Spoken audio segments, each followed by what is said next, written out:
bed. This is my bed. Voyant qu'un étranger était entré chez elle et prétendait de manière si effrontée que c'était sa maison, Maggie a sorti son téléphone pour appeler la police. Face à cette situation, Gray a immédiatement réalisé qu'il devait y avoir un malentendu. Tout en s'habillant, il a essayé d'arrêter ses pieds, mais a perdu l'équilibre et est tombé du lit. Jesus, I used the spare key under the flower pot.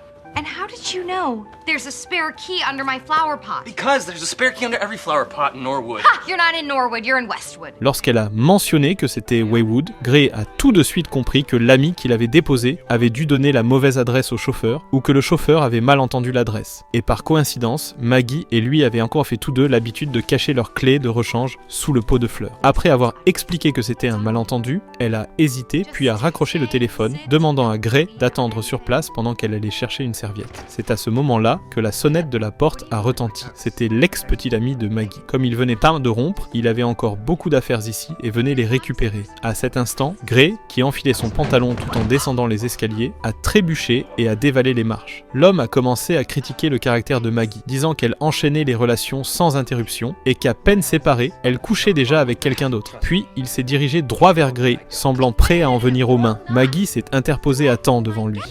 What is going on? Are you drunk? Is this all you? So what if I am? You've drunken some rosé and you've picked up some loser. Ne voulant pas que son ex-petite amie sache qu'elle noyait son chagrin dans l'alcool depuis leur rupture, et à cause du manque de respect dont il venait de faire preuve envers elle, Maggie a pris son courage à deux mains et a embrassé celui qu'il qualifiait de bon à rien. Puis elle a regardé l'homme d'un air provocateur et lui a ordonné de partir. Craignant des représailles de la part de l'homme, Gray s'apprêtait à quitter les lieux, mais Maggie l'a rappelé. Puis, timidement, elle a déclaré « J'aimerais te demander un service ».